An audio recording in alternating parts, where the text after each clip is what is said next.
कक्षा 10 गणित unsolved paper वर्ष 2025 सेट 822 BW पार्ट 4 16 नंबर प्रश्न है। लिखा है एक खिलौना 4 सेमी त्रिज्या वाले एक शंकु के आकार का है।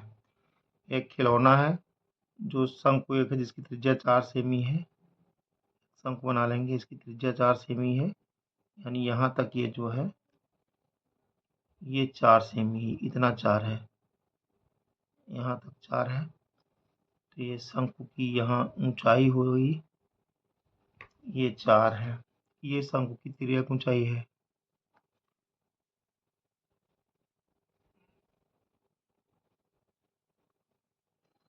तो अब क्या कह रहा है, शंकु के आकार का जो उसी त्रिज्या वाले एक अर्धगोले पर अध्यारोपित है।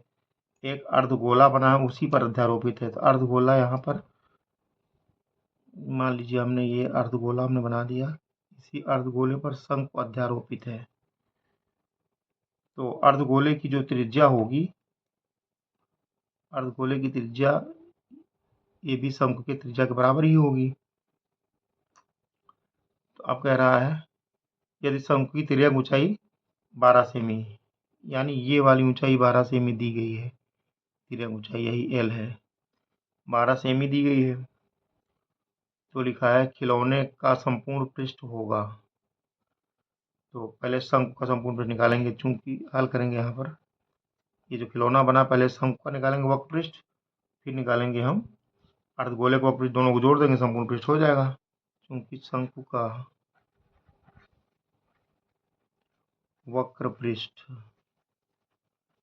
बराबर पाई आर एल होता है, तो पाई का मान पाई ही लिख देंगे, और आर का मान पता है 4, तो यहाँ 4 लिखेंगे, गुणे एल का मान है 12, 12 लिखेंगे हम। तो ये हो गया 12 चौक 48, 48 पाई आ गया वर्ग सेमी, या सेमी स्क्वायर भी कह सकते हैं इसको। अब लिखेंगे अब अर्धगोले का वक्र पृष्ठ, पूर्ण गोले का वक्र पृष्ठ होता 4 पाई आर स्क्वायर, तो अर्धगोले का होगा 2 pi r square, 2 pi r square, इसमें जोड़ना होगा। तो हो गया 2 पाई का मान पाई लिख देंगे, गुणे आर का मान पता, आर का मान 4 है, 4 का स्क्वायर करेंगे तो 4 चौक 16 दूनी 32, ये 32 पाई आया, सेमी स्क्वायर आया। लिखेंगे अब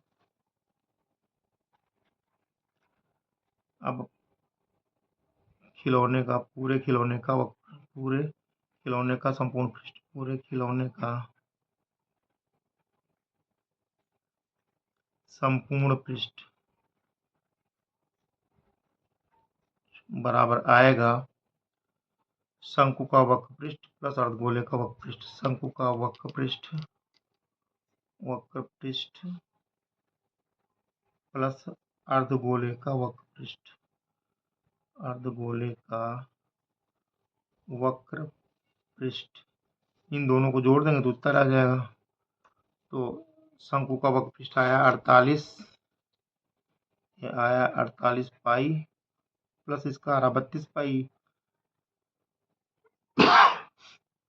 जोड़ेंगे हो जाएगा 80 पाई सेमी स्क्वायर। ये विकल्प नंबर आ रहा है डी में, लिखेंगे अतः विकल्प डी सही है, अतः विकल्प डी सही है, यही हमारा आंसर। प्रश्न 17 द्विघात बहुपद x square plus 7x plus 12 के शून्यांक होंगे। क्योंकि ये x के पदों में दिया गया, जिसको पी एक्स मान लेंगे हम, पी एक्स बराबर हो गया x square plus 7x plus 12। शून्यांक ज्ञात करने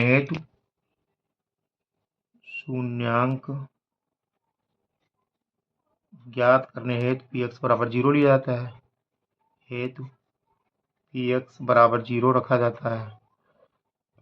तो होगा this implies that x square plus 7x plus 12 बराबर 0 हुआ। तो अब हम इसके गुणनखंड करेंगे, ये 12 हैं, इसके ऐसे दो टुकड़े करेंगे जिनका जोड़ आ जाए 7, तो 4 3 12 होता है,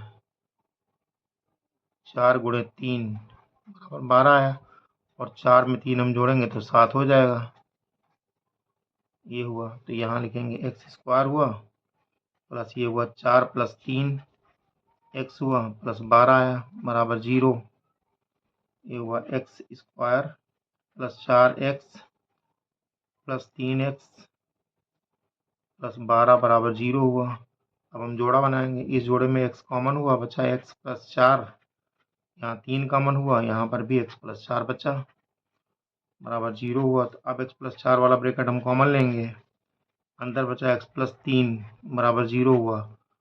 तो पहले हम लिखेंगे एक्स प्लस 4 बराबर 0, एक्स बराबर आ गया -4। फिर अब इधर लिखेंगे एक्स प्लस 3 बराबर 0, एक्स बराबर आ गया -3। लिखेंगे अतः शून्यांक बराबर, अतः शून्यांक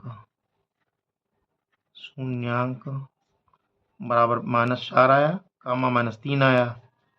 ये देखें किस विकल्प नंबर ए में है, देखेंगे अतः विकल्प ए सही है, अतः विकल्प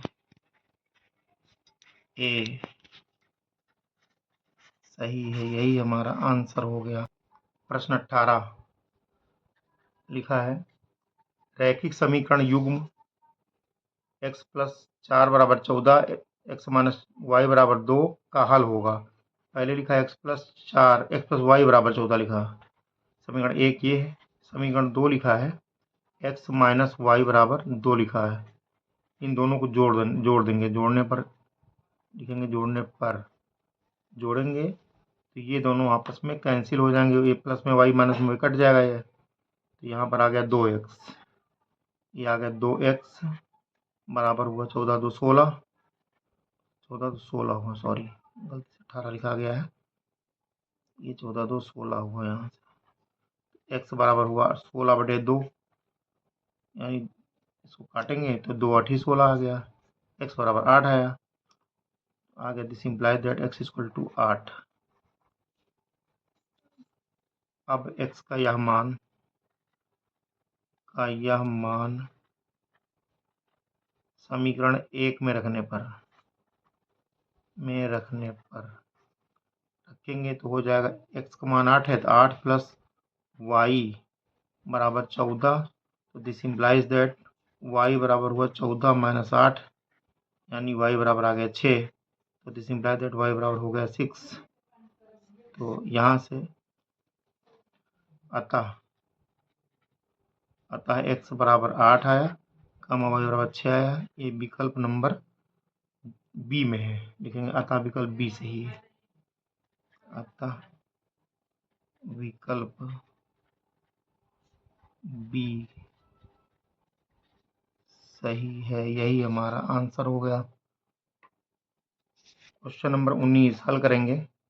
लिखा है यदि द्विघात समीकरण, लिखा के x square plus 2 under root 6 x plus 3 बराबर 0 लिखा है के मूल समान है। इसकी अगर हम तुलना द्विघात समीकरण से कर लें, कि तुलना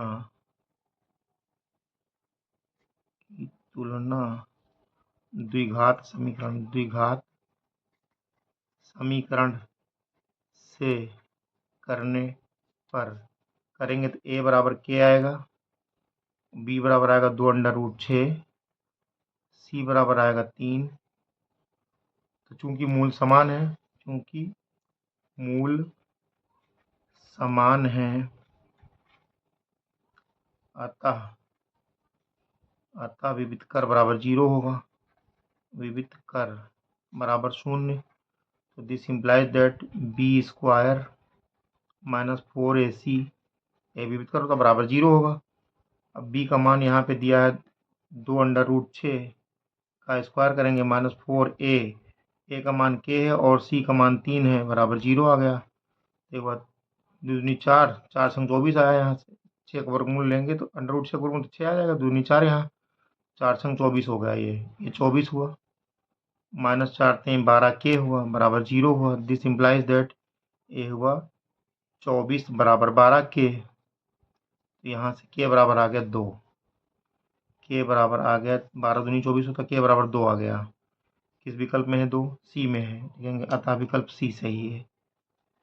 अतः विकल्प सी सही है। यही हमारा आंसर। क्वेश्चन नंबर 20 हल करेंगे। लिखा है यदि एपी दिया गया, एपी में दिया गया है, एपी अर्थमेटिक प्रोग्रेशन यानी समांतर श्रेणी दिया गया है। ये -6 पहला पद है, फिर -4, फिर -2 है, फिर डॉट डॉट डॉट डॉट का 7वां पद, यानी यहाँ ए बराबर है -6, तो डी बराबर निकालेंगे, हो जाएगा -4 -6 ब्रैकेट में लिखेंगे हम।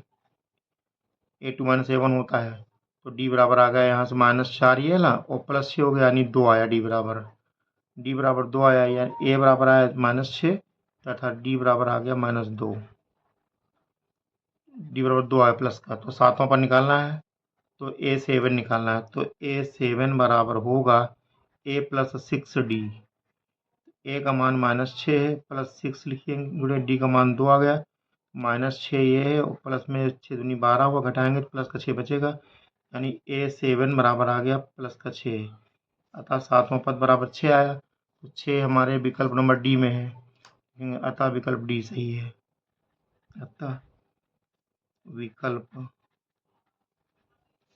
डी सही है। यही हमारा आंसर हो गया।